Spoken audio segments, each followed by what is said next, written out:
الحمد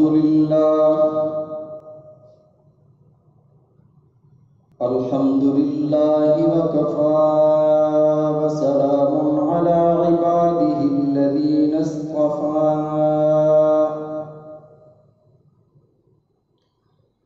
أرسله بالحق بشيرا ونذيرا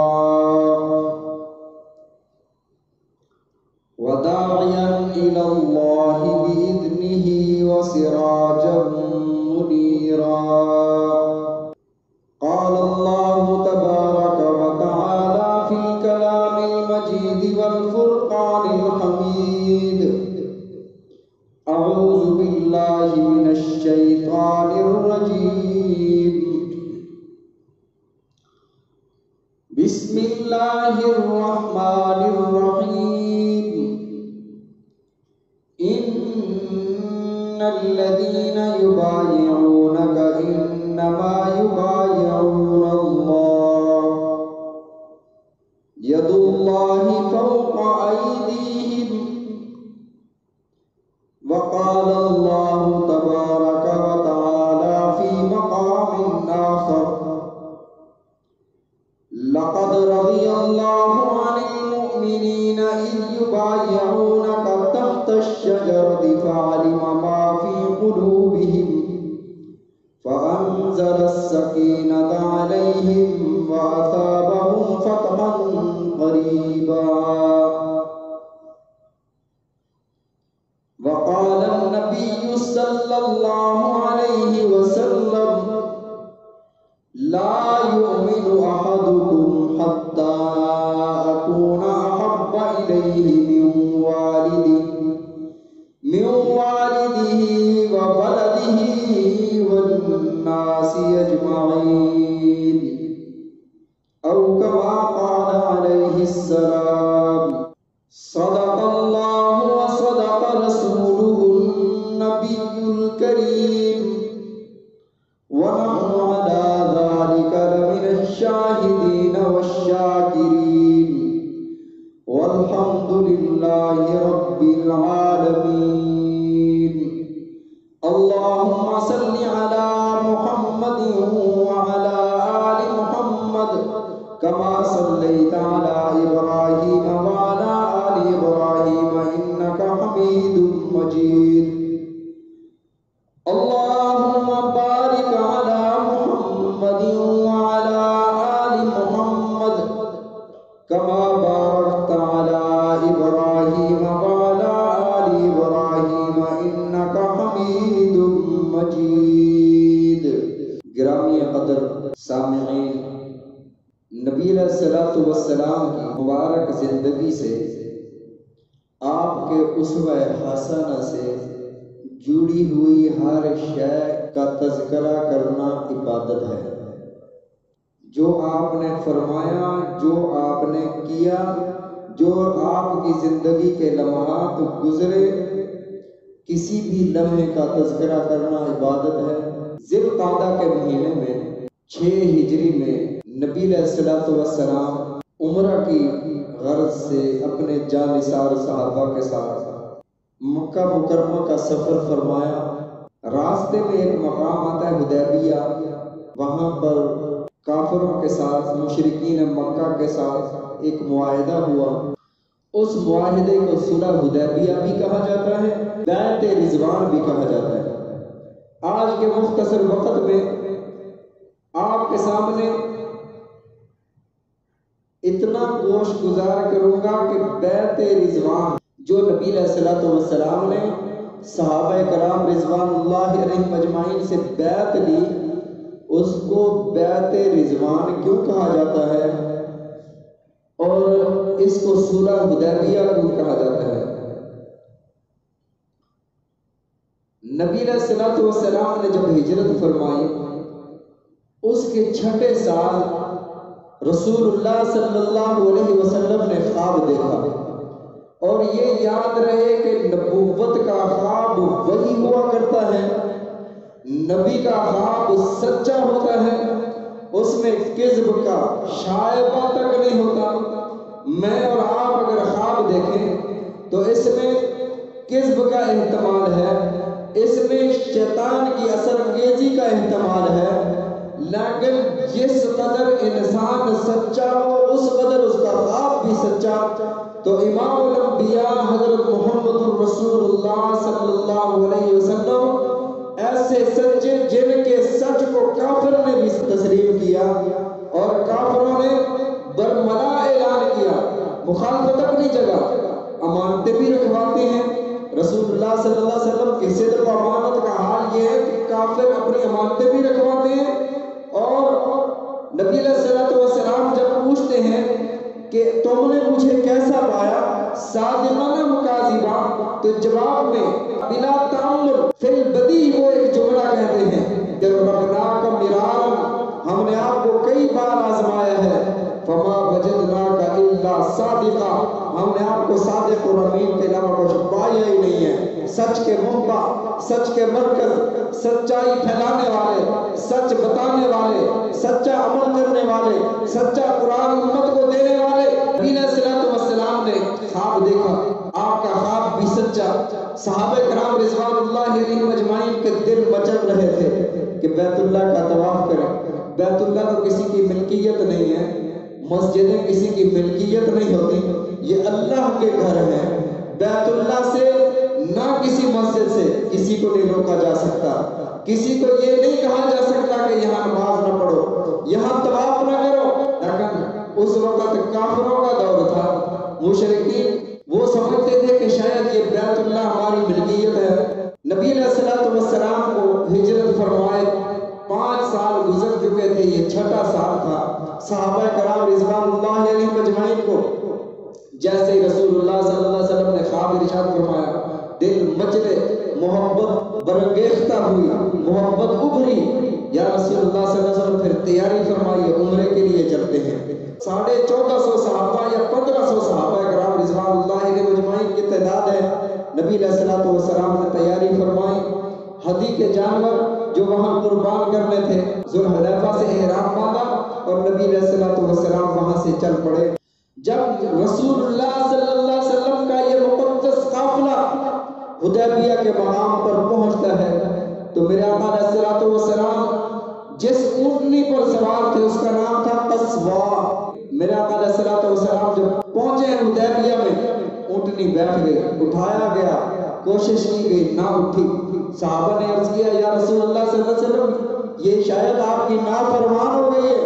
نبی علیہ السلام نے ارشاد فرمایا میری اونٹنی میری نافرمان نہیں ہو سکتی، انہا معمورۃ، یہ رب کی طرف سے معمور ہے، اسے اللہ نے اٹھایا ہے، اللہ کی مرضی ایسے ہے۔ پھر اونٹنی کو اٹھایا گیا، نبی علیہ السلام حدیبیہ کے کنویں کے پاس پہنچے، وہاں پڑاؤ فرمایا۔ صحابہ کرام رضوان اللہ علیہم اجمعین نے دیکھا کنویں میں پانی بہت تھوڑا ہے، پانی نکالا گیا، پانی جانوروں کے لیے اور اس جماعت صحابہ کے لیے ختم ہو گیا۔ نبی علیہ السلام کی خدمت میں حاضر ہوئے، یا رسول اللہ صلی اللہ علیہ وسلم پانی ختم ہو گیا۔ نبی علیہ السلام نے ایک تیر عنایت فرمایا جا کر اس کنویں کے گڑھے میں ڈال دو تو اللہ پانی کا انتظام فرما دیں گے۔ تیر ڈالا گیا، صحابہ فرماتے ہیں جیسے وہ تیر ڈالا گیا کنواں جو ہے جو خشک ہو گیا تھا وہ چھلکنے لگا، پانی اس میں بھر گیا۔ ہم نے جانوروں کو بھی پلایا، ہم نے خود بھی سیر ہو کر پانی پیا، بہاریں آ گئی۔ نبی علیہ السلام کے اس مقدس قافلے کی خبر جب کافروں کو پہنچی، قریش مکہ کو پہنچی، انہوں نے کہا کہ یہ کیا بات ہو گئی کہ ہمیں بتائے بغیر یہ عمرہ کرنے کے لیے یا جنگ کے لیے آ رہی ہیں، یہ کیسے آ رہے ہیں؟ رسول اللہ صلی اللہ علیہ وسلم نے مشورہ فرمایا، حضرت عمر رضی اللہ تعالیٰ نے بلایا۔ حضرت عمر رضی اللہ تعالیٰ نے عرض کیا یا رسول اللہ صلی اللہ علیہ وسلم اگر بھیجنا ہے جنگ کے لیے پھر عمر حاضر ہے، اگر کسی نے آپ کی گستاخی کی، اگر وہاں پر کسی نے بے ادبی کی، اگر کوئی ایسی بات ہو گئی پھر عمر زندہ رہے یا نہ رہے فیصلہ مکہ والوں کے ساتھ کر کے آئے گا۔ نبی علیہ السلام نے ارشاد فرمایا میں جنگ کرنے نہیں جا رہا، ہم تو عمرہ کرنے جا رہے ہیں۔ طے یہ ہوا کہ حضرت عثمان غنی رضی اللہ تعالیٰ عنہ کو بھیجا جائے۔ حضرت عثمان غنی رضی اللہ تعالیٰ عنہ جب مکہ پہنچے، ابو سفیان نے کہا کہ عثمان تم اگر عمرہ کرنا چاہتے ہو کر لو، طواف کرنا چاہتے ہو کر لو، حجر اسود کے بوسے لینا چاہتے ہو لے لو، لیکن محمد مصطفیٰ صلی اللہ علیہ وسلم اور ان کی باقی جماعت کو مکہ میں آنے کی اجازت نہیں ہے۔ حضرت عثمان غنی رضی اللہ تعالیٰ عنہ نے وہاں پر بلا جھجک فی البدی بغیر سوچے سمجھے جو جملہ ارشاد فرمایا اگر میرے محمد کریم صلی اللہ علیہ وسلم عمرہ نہیں کرتے تو عثمان بھی طواف نہیں کرتا، عثمان بھی حجر اسود کے بوسے نہیں لیتا۔ سرکار جے نہ ہو میں نہ طواف کرسا، محبوب نال جیسا محبوب نال مرسا، عاشق کے دل تے کتنا ہے عشق مصطفیٰ دا، عرش بری تے چرچا عثمان با حیادا۔ حضرت عثمان غنی رضی اللہ تعالیٰ عنہ فرماتے ہیں کہ میں عمرہ نہیں کرتا، میں طواف نہیں کرتا۔ معلوم یہ ہوا حضرت عثمان غنی رضی اللہ تعالیٰ عنہ کے عمل سے طواف کرنا بھی عبادت، حجر اسود کو بوسے لینا بھی عبادت، نماز بیت اللہ کے اندر پڑھنا بھی عبادت، اور ایک نماز کا 1,00,000 نماز کے برابر ثواب۔ لیکن حضرت عثمان غنی رضی اللہ تعالیٰ نے یہ فیصلہ فرما کر امت کو ایک سبق دیا کہ رسول اللہ صلی اللہ علیہ وسلم جیسی عبادت میں شامل نہیں جس میں آپ کی رضا نہیں، وہ عبادت نہیں ہے، وہ طواف نہیں ہے، وہ عمرہ نہیں ہے، اس لیے میں عمرہ نہیں کرتا۔ جب حضرت عثمان غنی رضی اللہ تعالیٰ نے عمرہ نہ کیا، ابو سفیان نے حضرت عثمان غنی رضی اللہ تعالیٰ کو قید کر دیا۔ یہ خبر رسول اللہ صلی اللہ علیہ وسلم کو اس طرح پہنچی کہ عثمان غنی رضی اللہ تعالیٰ کو شہید کیا جا چکا ہے۔ رسول اللہ صلی اللہ علیہ وسلم بڑے پریشان ہوئے اور صحابہ کرام رضوان اللہ علیہم اجمعین بھی بڑے رنجیدہ اور غمگین ہوئے۔ رسول اللہ صلی اللہ علیہ وسلم نے صحابہ کرام کی جماعت کو بلایا، فرمایا تم میں سے کون ہے جو آج محمد کے ہاتھ پر عثمان غنی بدلہ لینے کی بیعت کرے کہ جب تک ہم عثمان کی شہادت کا بدلہ نہیں لے کر جاتے یہاں سے واپس نہیں جائیں گے۔ خون عثمان کے لیے 1400 صحابہ کٹ مرنے کے لیے تیار ہو گئے۔ ایک صحابی آتا ہے نبی علیہ الصلوۃ والسلام کے دستے اقدام پر ہاتھ رکھتا ہے اور وعدہ کرتا ہے یا رسول اللہ میں بیعت کر رہا ہوں عثمان کا بدلہ لیے بغیر ہم واپس نہیں جائیں گے۔ 1400 صحابہ نے بیعت کر لی۔ جبرائیل علیہ السلام آیات لے کر نازل ہوئے، ان الذین یبایعونک، سورہ فتح کی آیت ہے، ترجمہ اور تفسیر ہر گھر میں موجود ہے، پڑھ سکتے ہیں۔ ان الذین یبایعونک انما یبایعون اللہ، بے شک جن لوگوں نے اے میرے محبوب صلی اللہ علیہ وسلم آپ کے ہاتھ پر بیعت کی گویا کہ انہوں نے اللہ کے ہاتھ پر بیعت کی۔ یہاں سے بعض حضرات مسئلہ نکالتے ہیں کہ جس نے اللہ کا ہاتھ دیکھنا ہو وہ محمد کا ہاتھ دیکھ لے۔ میں یہ کہتا ہوں کہ اللہ ہاتھوں سے پاک، اللہ جسم سے پاک، اللہ طرفوں سے اور سمتوں سے پاک، لا مثل لہ ولا مثال لہ، نہ اللہ کی مثل ہے نہ مثال ہے، لیس کمثلہ شیء، اللہ کی طرح کوئی نہیں ہے، نہ اللہ کی ذات کی طرح کوئی ہے نہ اللہ کی صفات کی طرح کوئی ہے۔ اللہ کا ہاتھ ہے کیسے؟ کما یلیق بشانہ، جیسے اس کی شان کے لائق ہے۔ ہمیں نہیں پتا، یہ متشابہات میں سے ہے، جس قدر کہا گیا اتنا ہی ایمان لانا ضروری ہے۔ اللہ نے فرمایا ید اللہ فوق ایدیہم، اللہ کا ہاتھ ان سب کے ہاتھ کے اوپر، نیچے محمد کریم صلی اللہ علیہ وسلم کا ہاتھ، درمیان میں 1400 صحابہ کا ہاتھ، اوپر اللہ کا ہاتھ۔ اور آج کسی ابا کے ہاتھ میں بچے کی انگلیوں کوئی چھڑا نہیں سکتا، اور جن صحابہ کے ہاتھ نیچے سے رسول اللہ صلی اللہ علیہ وسلم کا ہاتھ ہے، اوپر اللہ کا ہاتھ ہے، ان صحابہ کو کون کیسے گمراہ کر سکتا ہے؟ اللہ نے تو ان کے ایمان کی گواہی دی، زینہ فی قلوبکم، اللہ نے ایمان کو مزین کر کے، اللہ نے ایمان کو سنوار کر سجا کر ان صحابہ کے دلوں میں رکھ دیا ہے۔ بہرحال نبی علیہ الصلوۃ والسلام بیعت سے فارغ ہوئے اور وہاں سے بدیل بن ورقہ، ان لوگوں کو پتہ چلا کہ رسول اللہ صلی اللہ علیہ وسلم خون عثمان کے لیے بدلہ لینے کے لیے صحابہ کرام رضوان اللہ علیہم اجمعین سے بیعت فرما رہے ہیں۔ اللہ کے نبی صلی اللہ علیہ وسلم کے پاس بدیل بن ورقہ آتا ہے اور کہتا ہے کہ ہم پتہ کرنے آئے ہیں عثمان غنی کو ہم نے چھوڑ دیا، ہم نے شہید نہیں کیا تھا، آپ کیا چاہتے ہیں؟ رسول اللہ صلی اللہ علیہ وسلم نے ارشاد فرمایا ہم عمرہ کرنے کی غرض سے آئے ہیں، عمرہ کر کے جائیں گے، اگر عمرہ نہیں کرنے دو تو ہمارے ساتھ کوئی صلح کر لو، کوئی عہد کر لو، اگر یہ بھی نہیں کرتے ہو قسم ہے اس ذات کی والذی نفسی بیدہ، جس ذات کی قبضہ قدرت میں مجھ محمد کی جان ہے، میں تم سے جہاد اور قتال کروں گا جب تک اللہ کوئی فیصلہ نہ کر دے۔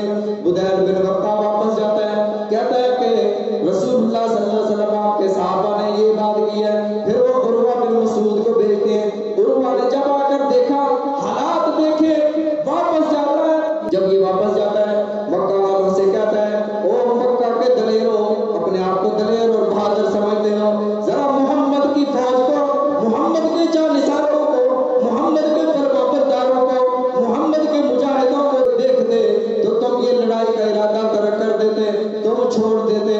محمد کریم صلی اللہ علیہ وسلم کے جانثاروں کو میں دیکھ کر آیا ہوں، محمد مصطفیٰ صلی اللہ علیہ وسلم جب وضو فرماتے ہیں وضو کے پانی کا ایک قطرہ بھی نیچے یہ لوگ نہیں گرنے دیتے، اپنے ہاتھوں میں لے کر اپنے منہ پر اپنے چہروں پر مل لیتے ہیں۔ کسی بادشاہ کی اس قدر عزت میں نے کائنات میں نہیں دیکھی جس قدر محمد کے دیوانے محمد صلی اللہ علیہ وسلم کی کرتے ہیں۔ پھر انہوں نے سہیل بن عمر کو بھیجا، جب یہ آتا ہے اس نے کہا معاہدہ کرتے ہیں، معاہدہ شروع ہوا، معاہدے کی شکیں شروع ہوئی۔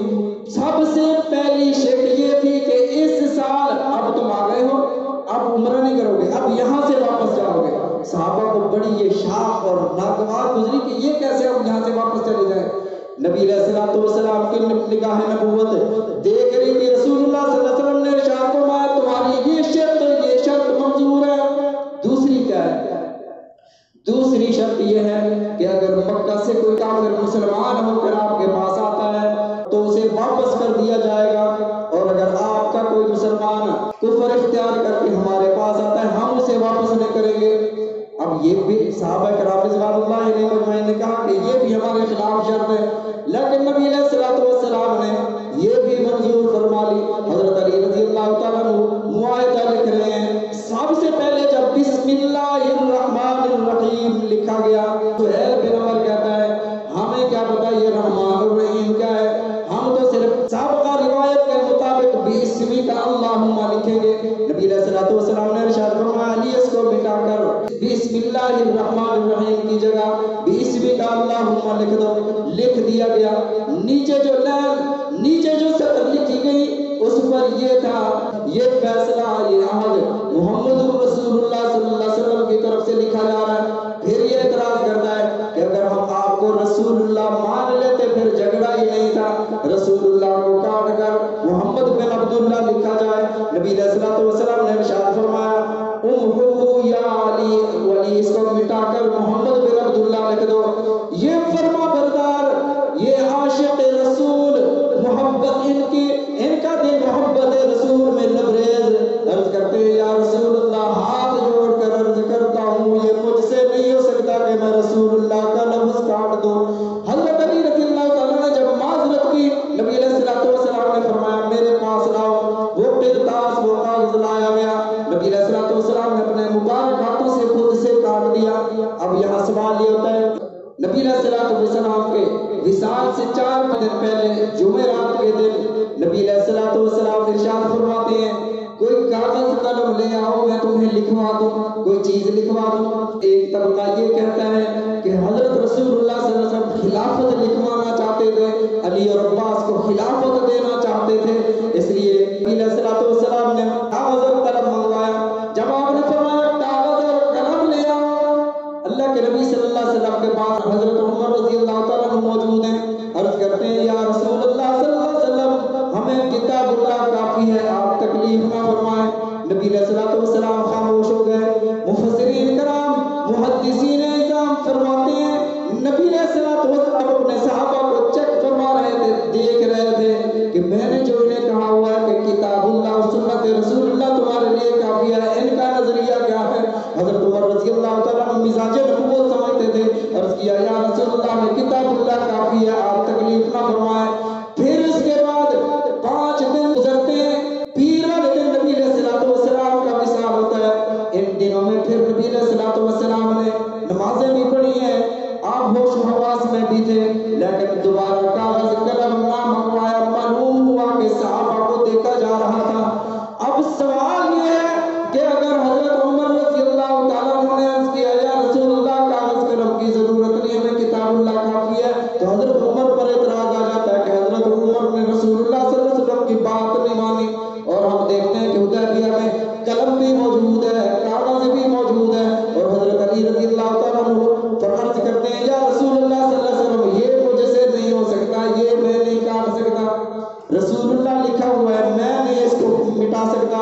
نبی علیہ الصلوۃ والسلام کے فرمان کو حضرت علی رضی اللہ تعالیٰ عنہ نے بظاہر نہیں مانا تو عشق اور محبت میں نہیں مانا.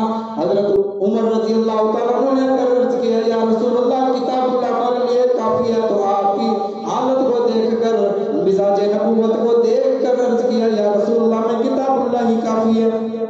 بہرحال یہ معاہدہ ہو رہا تھا.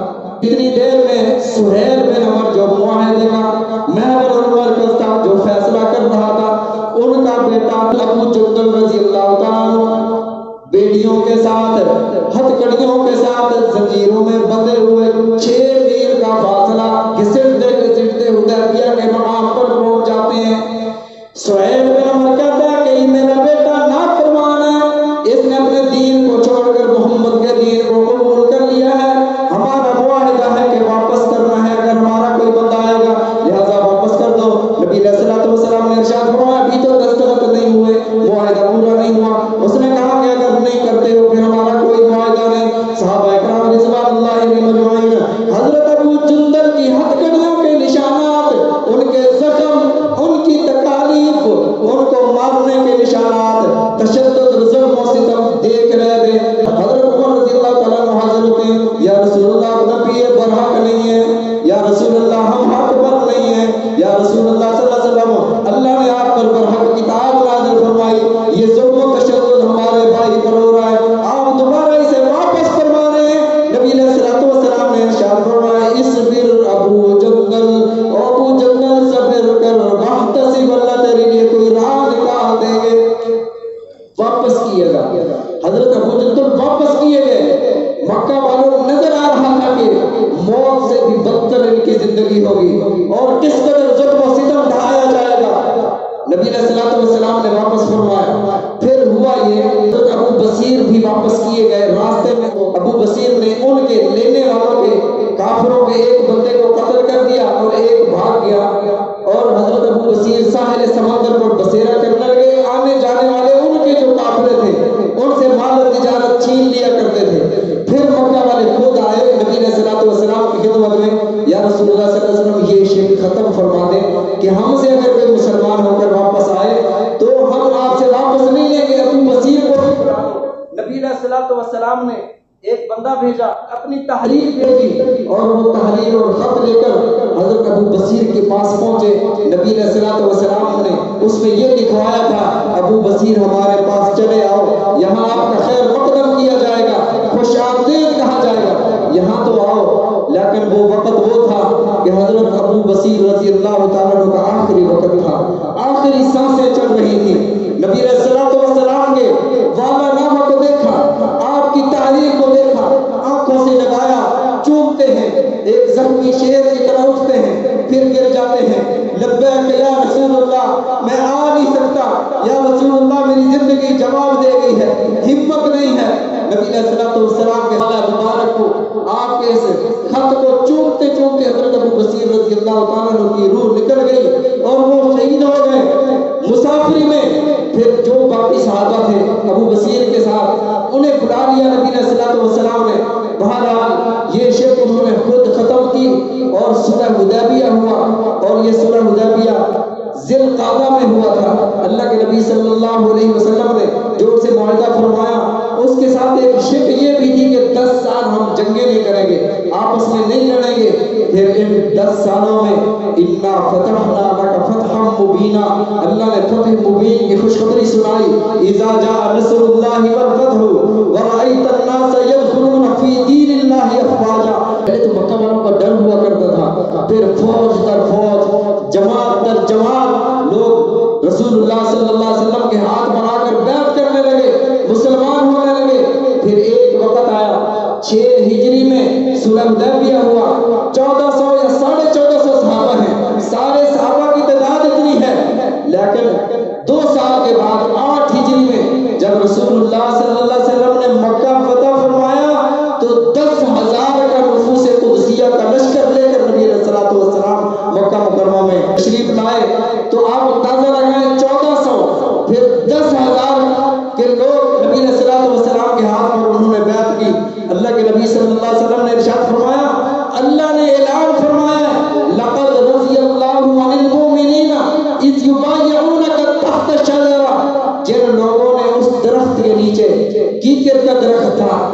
درخت کے نیچے آ کے ہاتھ پر بیعت کی، اللہ ان سے راضی ہو گیا ہے، اللہ کی رضا کا سرٹیفکیٹ انہیں مل گیا۔ وَعَلِمَ مَا فِي قُلُوبِهِمْ، ان کے دلوں میں جو ایمان کا سمندر پھاٹے مار رہا ہے، اللہ ان کے ایمان کو جانتا ہے۔